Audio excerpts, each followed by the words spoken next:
খোলা আকাশে শত হাজার পাখি উড়ে, কোনো পাখির দাম নাই। মালিকের খাঁচায় যে পাখিটা আটকানো, ওই পাখির কি দাম? জমিনে বান্দার অভাব নাই, ওই বান্দাগুলোর কোনো দাম নাই। যেই বান্দা কালেমার রশি গলায় লাগাইয়া বলে আমার আল্লাহ ছাড়া কেউ নাই, এই বান্দার মূল্য এত বেশি, এত বেশি, ফেরেশতাদের থেকেও আল্লাহর কাছে মূল্য বেশি।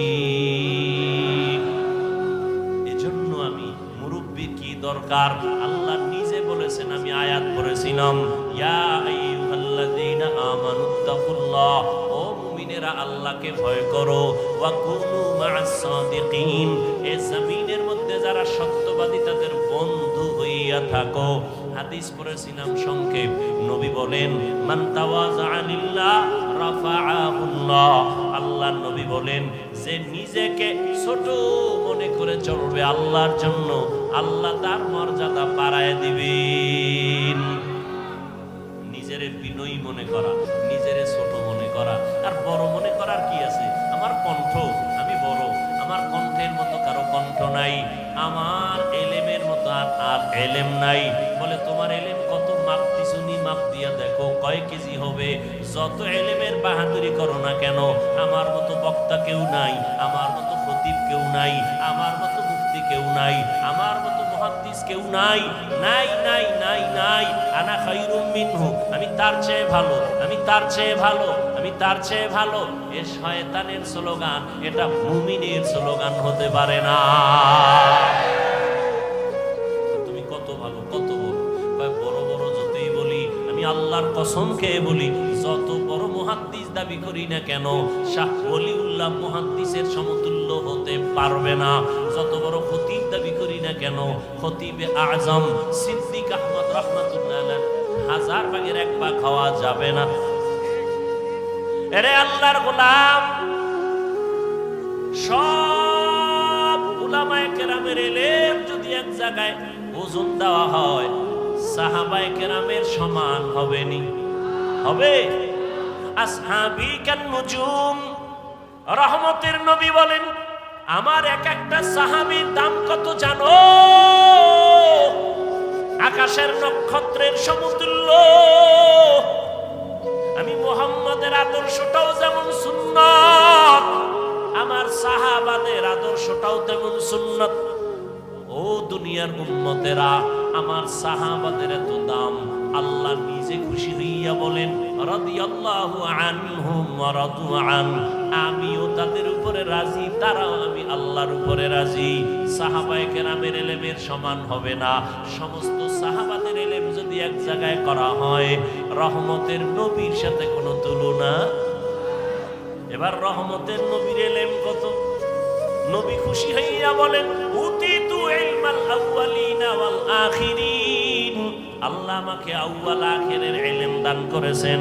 আদম নবীরে যা দিবেন আল্লাহ সেটাও আমারে দিবেন, মুসা নবীরে যা দিবেন আল্লাহ সেটা আমাকেও দিয়েছেন, ঈসা নবীকে যা দিবেন আমাকেও সেটা দিয়েছেন। এক কথায় সব ইলমের মজমুআ, সব ইলমের সমষ্টি আল্লাহ আমি একা মুহাম্মদের দিয়েছি। আসবে কেমনে? ফজর পড়েন নাই, জোহর পড়েন নাই, আসর পড়েন নাই, মাগরিব পড়েন নাই, এশা পড়েন নাই, বিড়ি টেনে ঢুকছেন, সুবহানাল্লাহ আইব কেমন? আহা, এরে যুবক, কপাল ভালো কিন্তু পুড়িয়া ফেলাইলি নিজ হাতে।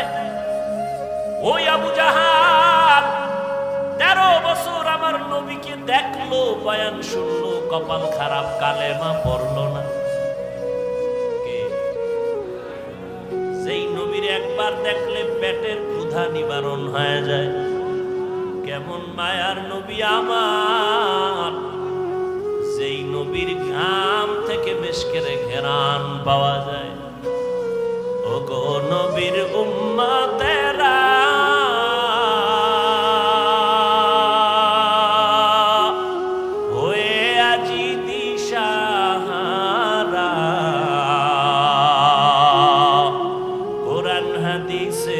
চলো যখন যাহা চায় মনে, নবী বিনে কে তা দাঁড়াবে ফুলসিরাত মিজানে, নবী বিনে কে দাঁড়াবে ফুলসিরাত মিজানে।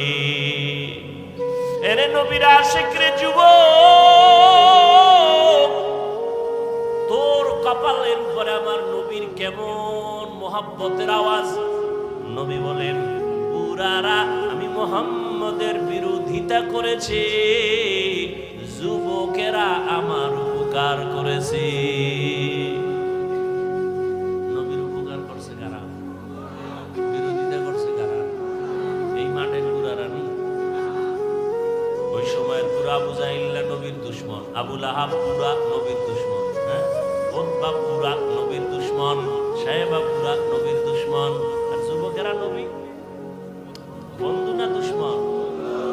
এই যুবক লিখে রাখ, 2 থেকে 300, 400, 500 টাকাও যদি খরচ করা লাগে, একটা পেস্টুন বানাইয়া রাস্তার মোড়ে মোড়ে টানায় দিবি, কথাটা ভুলে যাবি না রে বাবা।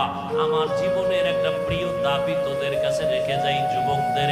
মদিনার নবী বলেন, যুবক আমার উপকার করেছে 7 বছর থেকে 11, এর মাঝখানে আমার চাচাতো ভাই হযরত আলী আইসা আমার হাতে হাত লাগাইয়া কালেমার পতাকা উড্ডীনের শপথ নিল। 11 বছরের হযরত আলী এতদিন ছিল চাচাতো ভাই, এখন হলো সাহাবী, কিছুদিন পরে হবে জামাতা। কি হবে? রহমতের নবী দোয়া করলেন, আনা দারুল হিকমা ওয়া আলিয়ুন বাবুহা, আমি মুহাম্মদ হলাম ইলম ও হিকমতের ঘর, আর এই ইলমের ঘরের দরওয়াজা আমার আলী। সুবহানাল্লাহ বলবেন না? ইলমে রা'ইজাজু করদান বেহিসাব, খলকে রাদা দান জওয়াবে বাসওয়াব, আপনা দারত দোস্তে খলকা জারেরা, নিস্তে ই খসলত একে দিনদারেরা। হযরত আলীর নবী এমন দোয়া দিছেন, আল্লাহ ইলমের ভান্ডার আলীর জন্য খুলে দিছেন। কেমন ভান্ডার আল্লাহ দিছেন আলীরে। হযরত আলী বলেন, যুবক ভালো করে লিখে রাখো, অন্তরে ঢুকাও। হযরত আলী বলেন, মান আল্লামানি হারফান ইনশাআ তাআ ওয়া ইনশাআ আতাকা, আমাকে একটা অক্ষর যিনি শিক্ষা দিয়েছেন সে আমার মাথার মুকুট, তার মূল্য কত? বলে হযরত আলী বলেন, চাইলে আমাকে গোলাম বানাইয়াও রাখতে পারেন, বিক্রিও করে দিতে পারেন। একটা অক্ষর যিনি শিখাইছেন তার এত মূল্য। বুঝনি রে যুবক বাবা, আজকে মেজাজ দেখাও শিক্ষকের সাথে, আছে না নাই? সাবধান, শিক্ষকের সাথে যারা বেয়াদবি করবি বিচার হবে মরার আগে, মরার পরে না আগে। আল্লাহর কাছে মাপ চাবি, ক্ষমা হবে না। কারণ শিক্ষক যদি ক্ষমা না দেয় আল্লাহ দিবেন না, কারণ এটা বান্দার হক। আমার আব্বা আম্মা আমি হাফিজুর রহমান রে এটা সাইন্স শিখাইতে পারে নাই, দস্তকাত শিখাইতে পারে নাই। আব্বা আম্মা কলিজা কইরা দোয়া দিছেন, কিন্তু আমার এই চেয়ার পর্যন্ত মা বাবায় দোয়া দিছেন ঠিক, কিন্তু লেখাপড়া শিখাইতে পারেন নাই।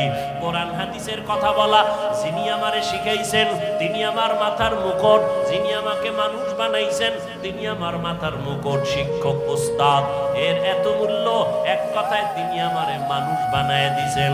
ওই শিক্ষকের সাথে যারা বেয়াদবি করবা কারণে অকারণে, আল্লাহর কসম, আল্লাহর কসম, আল্লাহর কসম, বিচারটা মরার আগেই হবে, মরার পরে না আগে। মেজাজ দেখানোর জায়গা পাও না, মা বাবার সাথে মেজাজ, শিক্ষকের সাথে মেজাজ। আল্লাহ হেদায়াত দান করুন।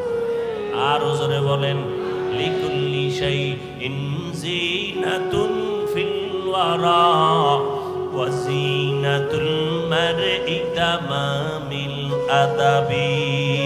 একজন আল্লাহর ওলি বলেন, প্রত্যেকটা ভালো জিনিসের সৌন্দর্য আছে। মানুষের সৌন্দর্যের নাম হলো আদব। মানুষের সৌন্দর্যের নাম কি? এই জন্য নবীর হাদিস পড়ছি, যে ব্যক্তি নিজেরে ছোট বানায় রাখে আল্লাহ তার মর্যাদা বাড়ায় দেয়, নাকি? তাহলে নবীজির এলেম কত মনে আসেনি? আর আমি কথা বলেন না কেন? নবী বলেন আমাকে আউয়াল আখিরের ইলম দান করেছেন। আল্লাহ কয় ও নবী আপনি এত খুশি, অনেক পেয়ে গেছেন। হ্যাঁ অনেক পেয়ে গেছেন, আউয়ালেরটাও পাইছি, আখিরেরটাও পাইছি, মাঝখানেরটা পাইনি, পাইছি, সব পেয়ে গেছেন। নবী খুশি না বেজার? আল্লাহ কি কয় জানেননি? ও নবী আপনি তো মনে করেন অনেক পেয়েছেন, আপনি জানেননি আমি কি পরিমাণ দিছি। মা উতিতুম মিনাল ইলমি ইল্লা কালিলা, আমি ইলমের সাগর থেকে সামান্য একটু ইলম আপনাকে দিয়েছি। নবী কয় সব পাইছি। আল্লাহ কি কয়? আল্লাহর জবাব মানে মোনাজাত দিয়ে দিই। বুঝেন এই কথাগুলো দরকার আছে না নাই? বুঝেন ভালো করে, খালি আমি ভাব, এই ভাব কমা। নবী কয় সব পাইছি, আল্লাহ কি কয়? সামান্য। আমি উদাহরণ এভাবে দিই, আমার পকেটের ভিতরে 1 লক্ষ টাকার একটা বান্ডিল আছে। কত? এটা আমি জানি, আর কেউ? আমাকে একজন এসে বলে হুজুর আমারে 1000 টাকা দেন। আমি খুব অসহায়, আমি তারে 5000 দিছি। খুশি নেবে না? চাইছে কত? পাইছে কত? খুশির ঠেলায় লাভ দিয়ে লঙ্গি ছিড়ালেছে। খুশি এত লাফাও কেন? অনেক পেয়েছি। চাইছো কত? 1। পাইছো কত? 5। তো অনেক পেয়েছো। আমি কই আমার কাছে যা আছে তুমি পেয়েছো অনেক, আমার পকেটে যেই পরিমাণ টাকা আছে সেই হিসেবে তোমাকে আমি সামান্য দিয়েছি। এলমেরা এজাজু করদান বেহিসাব, খলকেরা দান জওয়াবে বাসওয়াব। যেই নবীর কোনো তুলনা নাই, জ্ঞানের কোনো তুলনা নাই, ইলমের কোনো তুলনা নাই, তাকওয়ার কোনো তুলনা নাই, ইখলাসের কোনো তুলনা নাই, আমলের কোনো তুলনা নাই, ইহসানের কোনো তুলনা নাই। রহমতের নবী এতটা আল্লাহ তাকে সম্মান দিলেন, এতটা মর্যাদা দিলেন, সেই নবীও বারবার মুনাজাত করে দোয়া করে, আল্লাহুম্মা জাআলনি ফি আইনি সাগীরা ওয়া ফি আইনিন নাসি কাবীরা। ও দয়ার মালিক আমাকে তুমি ছোট বানায়া রাখো, আমার নজরে ছোট বানায়া দাও, উম্মতের নজরে মর্যাদা বাড়ায়া দাও। আমি যেন কখনো অহংকার বশত হইয়া বলি না আমি বড়, আমার মতো ইলমওয়ালা কেউ নাই, আমার মতো আমলওয়ালা কেউ নাই, আমার মতো তাকওয়াওয়ালা কেউ নাই, আমার মতো বড় ডিগ্রিদারি কেউ নাই। বলে তুমি যত বাহাদুরি করো না কেন সাহাবাদের সমান হতে পারবা না, মুজাদ্দিদ আল-ফিসানির সমান হতে পারবা না। যত বড় তুমি দাবি করো না কেন ও আল্লাহর বান্দা খাজা মুঈনুদ্দিন চিশতি আজমিরির মতো হতে পারবা না, ও আল্লাহর বান্দা কাসেম নানতবির মতো হতে পারবা না, রশিদ আহমদ গাঙ্গুহির মতো হতে পারবা না। সব একদিকে ফালাও, শাহ ওলিউল্লাহ মুহাদ্দিসের মতো হওয়া যাবে না। এইভাবে যাইতে যাইতে সাহাবাদের তুলনা হবে না, সাহাবাদের তুলনা নবীর সাথে হবে না। নবী যা পাইছেন আমার আল্লাহ বলেন সামান্য দিলাম। অতএব নিজেকে বড় মনে করা বন্ধ করে দাও, বলো আমি যা জানি কিছুই না, অজানা অনেক কিছু বাকি। নিজেকে যদি বড় বানাতে চাও হে মুমিন, বড়দের কদমে নিজেকে করে দাও বিলীন। মেটা দো আপনা হস্তি কো अगर कुछ मर्तबा चाहो के दाना खाक में मिलकर गोले गुलजार होता है। এরে আল্লাহর বান্দারা, ফেরাউন মনে করেছিল আনা রব্বুকুমুল আলা, আমি শুধু খোদা না বড় খোদা। পানির মধ্যে যখন সুবানি খাইছে তখন কয় আমি আসলেই হুদা। কি এর খোদা? নমরুদ মনে করেছিল আমি সব থেকে বড়। মশা যখন ঢুকছে পায়ের জুতা সান কপালে লেগে গেছে। ঠিক নেই? আহা, ঘটনা কখন শোনাবো, শুনাইয়েই ফেলে। ওমরে ফারুক রাদিয়াল্লাহু তাআলা খেলাফত চলতেছে ওমরে। অর্থ মন্ত্রণালয়ের দায়িত্ব, বাইতুল মালের জিম্মাদার। তখন বানায় দিলেন আবু উবায়দা ইবনুল জাররাহ রাদিয়াল্লাহু তাআলা আনহুকে। তিনি বাইতুল মালের জিম্মাদার। ওমরের খেলাফত চলতেছে। একদিন ঈদ আসছে, ঈদের আগের দিন বিবি সাহেবা বললেন, ও খলিফাতুল মুসলিমিন, বাইতুল মাল থেকে অগ্রিম বেতন নিয়ে আসেন, কেনাকাটা লাগবে। যদি আপনার আমার লাগবে না, সন্তানের লাগবে, টাকা দরকার। ওমর চিঠি লিখলেন আবু উবায়দা ইবনুল জাররাহ রাদিয়াল্লাহু আনহুর কাছে চিঠি লিখলেন, আমার অগ্রিম বেতন 1 মাসের দিয়া দাও। আবু উবায়দা ইবনুল জাররাহ চিঠি পাইয়া কান্না শুরু করলেন।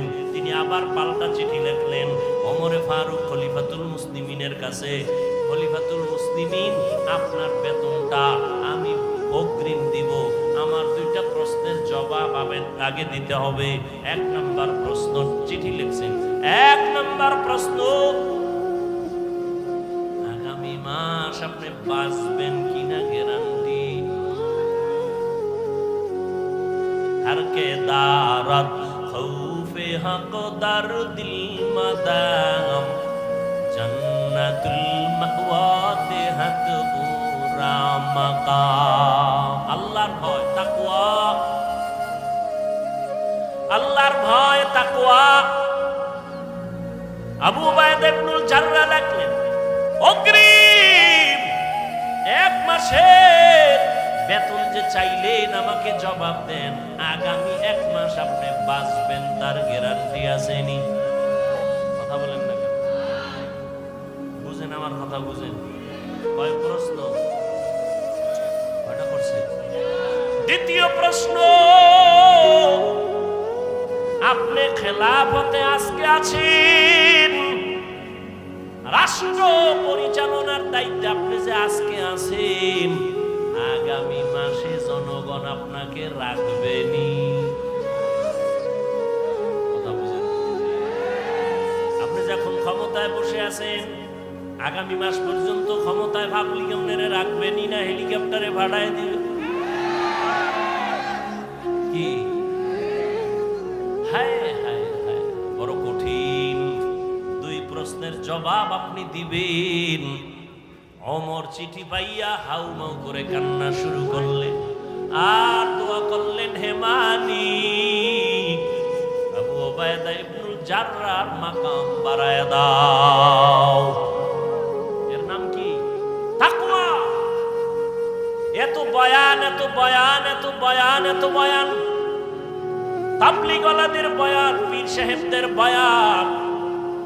ও যুবক, ভালো করে মনে রাখি, ওরে যুবক, লাইনে বেলাইনে তো কম দৌড়াইলি না রে বাবা, রং বেরঙের ঘোড়া দৌড়াইলি জীবনে। যত বন্ধু বান্ধব পাইছো শুনিয়ালা ওই কথা যেটা লিখতে কইছি, মনে আসেনি? রাস্তার মোড়ে মোড়ে টানাবি। একটা যুবক যদি টানাইতে পারো, সেজদায় যাইয়া তোর জন্য কলিজা বইরা ভোর রাত্রে দোয়া করো। আর কথাটা আমি কসম খাইয়া বলবো যে এত গ্যারান্টি কথা, 3 বার কসম খাবো, ওয়াল্লাহি বিল্লাহি তাল্লাহি, আল্লাহর কসম 1 বার, আল্লাহর কসম 2 বার, আল্লাহর কসম 3 বার। এবার কথাটা বলতেছি, জীবনে বহু বন্ধু পাইছো, বান্ধবী পাইছো, 3 বার কসম খেয়ে বললাম, এই সব বন্ধু বান্ধবী, নেতা নেত্রী সব হলো ধান্দাবাজ, সব হলো স্বার্থপর। আল্লাহর কসম,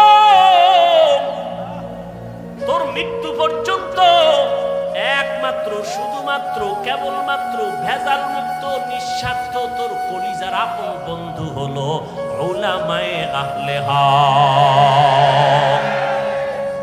এটা লিখে টানায় দিবি। দুনিয়ার সব বন্ধু ধান্দাবাজ, স্বার্থপর, একুরেট পিওর বন্ধু নিঃস্বার্থ উলামায়ে কেরাম, লিখে টানায় দিবি।